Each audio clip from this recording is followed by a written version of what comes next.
स्वागत है आप सभी का फिर एक बार। आज हम पढ़ेंगे उच्चारण स्थान, वर्णों का उच्चारण स्थान, या यूँ कहें आवाज़ कैसे निकलती है।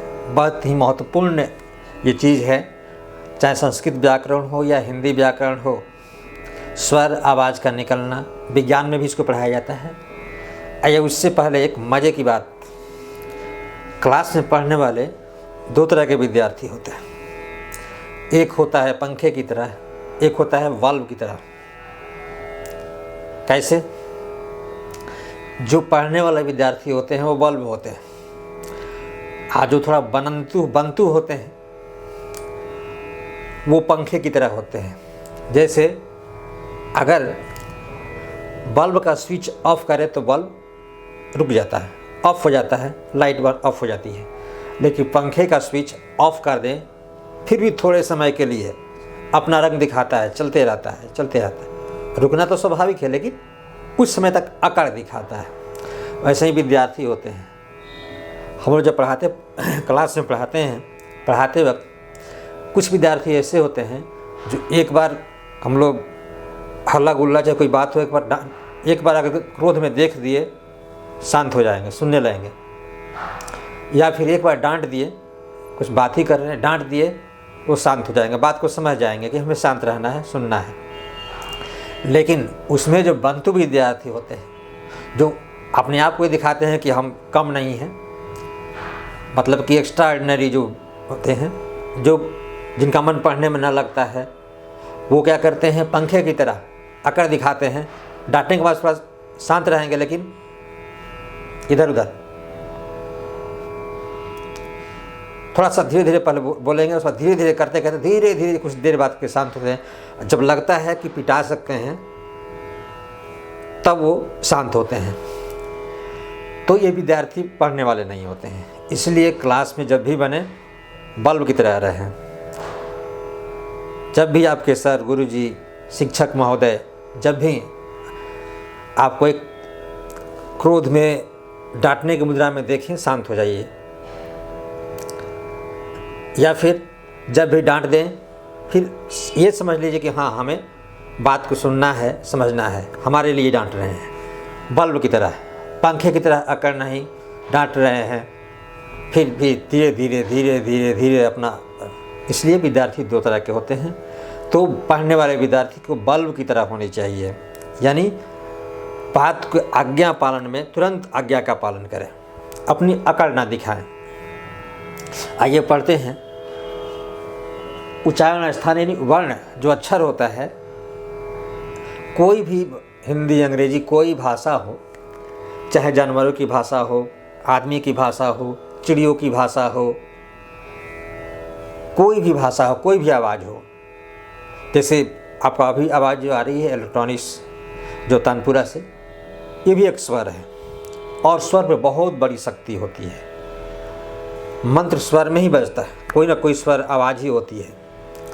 और ऐसा मानना है कि अगर स्वर की शक्ति आप में झंकृत हो जाए और जिस स्वर के सुनने के बाद आपके शरीर की जो सिहरन पैदा होती है और आपके शरीर में एनर्जी एक अलग आए, समझिए कि वो स्वर, उस स्वर से आपको लगाव है, उस स्वर में ताकत है जो आपको प्रभावित कर रही है। इसलिए तो आवाज़, स्वर निकलती कैसी है, यानी उच्चारण स्थान कब होगा।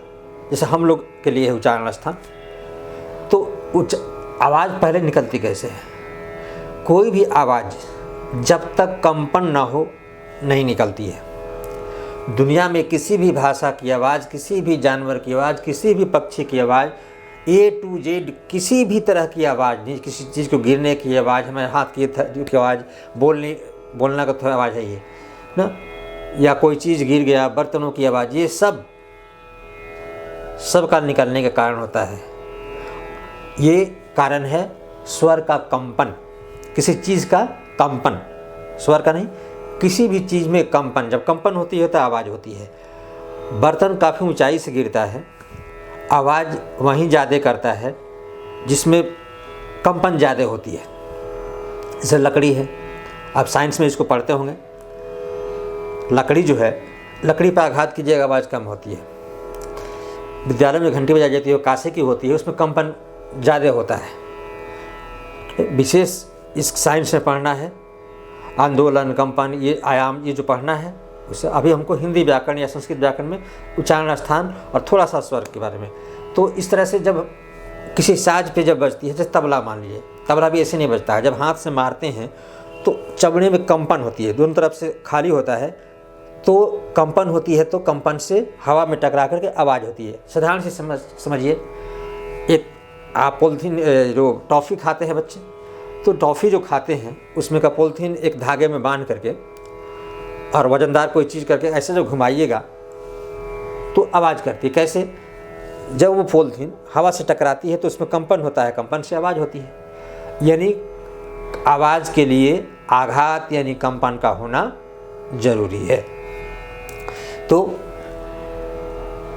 जैसे अब हम अपने आते हैं अपने यानी मानव जाति पर, तो जैसे हम बोल रहे हैं तो बोलने के लिए, इसके पहले वीडियो में बताए थे, बोलने के लिए सांस का लेना। इसलिए हम जब बोलते हैं और बीच बीच में जब चाहे विशेषकर ये गाते समय जो है महसूस होता है कि जब हमारी सांस फूल जाती है फिर हमको सांस लेना पड़ता है, सांस लेकर फिर बोलते हैं। जैसे बांसुरी बजाने के लिए हम पहले सांस लेते हैं, हवा भरते हैं और फिर उस हवा से ये फूंक मारते हैं तो जिस जगह से टकराती है बांसुरी उस तरह की आवाज़ आती है।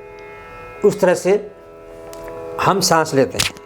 अगर आप सांस बंद कर दें, सांस को बिना नाक मुंह बंद किए ऐसे सांस लेना बंद कर दीजिए, जब तक आपके शरीर के अंदर थोड़ी सी हवा है आप बोल पाइएगा। उसके बाद फिर आपको बोलने के लिए सांस लेनी पड़ेगी, हवा की आवश्यकता पड़ेगी। तो जब हम सांस हवा अंदर जाती है, उस हवा को हम अपनी ये नासिका नली से ले आकर के, ये जो नासिका नली है भोजन से जाता है, उस नली से आकर के हम उसको टकराते हैं। तो देखिए यह कंठ से शुरू होती है, यहाँ से शुरू होती है यहाँ तक जहाँ हम टकराए। तो हवा जब जैसे बांसुरी में अलग अलग छिद्र होता है, जहाँ से टकरा कर आवाज़ निकलती है बाहर, वैसी आवाज़ आती है। तो अगर कंठ से टकराती है आवाज़, अगर यहाँ कंठ से टकराती है तो वो कंठ होता है, कंठ से उच्चारण, जैसे का, ये कंठ से हवा टकरा रही है। पा, ओठ से टकरा रहे हैं। ता, दांत से टकरा रहे हैं। चा, जीवा का सट रही है। कहने का मतलब उच्चारण स्थान कैसे मालूम होता है? उच्चारण करते समय, प्रयत्न करते समय, जो प्रयत्न पढ़ाए थे संस्कृत व्याकरण में, उच्चारण करते समय हवा जो है शरीर के अंदर की हवा जिस उच्चारण स्थान से, जिस स्थान से टकराती है वो उसका उच्चारण स्थान कहलाता है। अगर आपके अंदर की हवा कंठ से टकराती है तो क निकलता है, तो क का उच्चारण स्थान क्या हो गया? कंठ। अगर हवा आपकी ओठ से टकराती है और प निकलता है तो प का उच्चारण स्थान क्या हो गया? ओष्ठ। ठीक है। ऐसे ना देख रहे हैं, इसमें नासिका भी रख रही है, ना मुँह मारना पड़ता है, ना आपको यहाँ दांत के पास हवा टकराती है और नासिका से हमको सांस थोड़ा सा निकालना पड़ता है, थोड़ा सा नाक का सहारा, तो ये नासिका ना। ठीक है। चा दांत को, जीभ को सटना पड़ता है, तो चवर को हम दंत मानते हैं, दांत के उच्चारण। यानी तो जिस स्थान से हवा टकराती है वो स्थान उच्चारण स्थान कहलाता है। ठीक है। उच्चारण स्थान का जो आपका एक चार्ट होता है हर व्याकरण किताब में, उससे आप याद कर सकते हैं या फिर आप ऐसे ही बोल करके, अनुभव कर करके और आसानी से इसका ज्ञान ले सकते हैं। और अपने आप एक बार इस बात को समझ के बोल करके देख लीजिए, आगे चार्ट रख करके आपको सारी बातें समझ में आ जाएगी। उसके बाद आपको जो है ये याद करने की ज़रूरत नहीं पड़ेगी। जब कोई पूछे कि इसका उच्चारण स्थान, प का उच्चारण स्थान, छ का उच्चारण स्थान, ज्ञ का उच्चारण स्थान, आप बोल करके आसानी से क्या कीजिएगा, उसे मालूम बता दीजिएगा कि हाँ ये उच्चारण स्थान है इस वर्ण का, इस अक्षर का। जैसे जो 3 स जो होते हैं, तालाब्य स, मूर्धन्य स, दंत स। ठीक है। तालाब्य स, मूर्धन्य स, दंत स, तीनों में क्या है? तालाब्य स, तालु वाले स। ठीक है। ये तालाब्य स, मूर्धन्य स, दंत स। तालु से उच्चारण हो तालब्य स, मूर्धा से उच्चारण मूर्धन्य स, और दांत से उच्चारण दंत स। इस तरह से उच्चारण स्थान हमारे उच्चारण करते समय जो हवा जिस स्थान से टकराती है वो स्थान उच्चारण स्थान कहलाता है। और दूसरी बात कि किसी भी तरह के उच्चारण के लिए कोई भी मतलब जीव को बोलने के लिए हवा की आवश्यकता होती है। बिना हवा के सांस लिए जो है बिना हवा के आघात वायु के आघात के आवाज़ नहीं निकल सकती, यानी बिना कंपन की आवाज़ नहीं निकलती है। कंपन से ही ध्वनि की उत्पन्न होती है और ध्वनि का नाश भी नहीं होता है। विज्ञान में पढ़ाया जाता है कि ध्वनि का नाश नहीं होता है। ध्वनि जो है यहाँ हम बोले वो जहाँ तक उसकी क्षमता होगी आगे जाएगी, आगे से वायुमंडल में तैरती रहती है। कुछ दूरी पर जाकर वो उसकी क्षमता जो सब समाप्त होती है तो हम वहाँ के बाद उसको आवाज़ को नहीं सुन पाते हैं। जैसे दूर कोई व्यक्ति हो, हम यहाँ से बोल रहे हैं तो एक सीमा है जहाँ तक वो आवाज़ जा रही है हमारी, तो ज़्यादा दूरी है तो उस व्यक्ति को नहीं सुनाई देता है। उसके लिए लाउड स्पीकर लगाना पड़ता है कि ज़ोर से जो बोले। धीरे से बोलेंगे तो नज़दीकी व्यक्ति को सुनाएगा, ठीक है। और मान लीजिए हम यहाँ माइक यहाँ है तो हम यहाँ बोल रहे हैं, मध्यम में बोल रहे हैं, आवाज़ माइक के मध्य, लेकिन यही अगर दूर हो तो तेज़ बोलना पड़ेगा, अन्यथा आवाज़ साफ नहीं जाएगी। इस तरह से आपको वर्ण में स्वर यानी आवाज़, स्वर यानी आवाज़, और उच्चारण स्थान यानी किसी भी वर्ण का उच्चारण जिस स्थान से टकराकर हवा के माध्यम से टकराकर होती है उस स्थान को उच्चारण स्थान कहते हैं।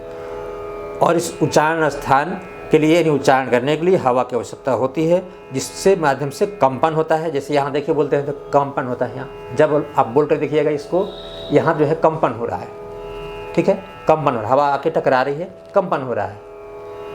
इस तरह से आप थोड़ा जो उच्चारण स्थान का जो चार्ट है उसको एक बार देख करके अब बैठ के उच्चारण करके उस वर्ण का, और आसानी से इस बात को समझ लीजिएगा। उसके बाद कभी भी किसी परीक्षा में अगर आता है कि इस वर्ण का उच्चारण क्या है तो आप आसानी से बता दीजिएगा। तो वीडियो देखने के बहुत बहुत धन्यवाद। आप छोटे हैं तो बहुत बहुत प्यार।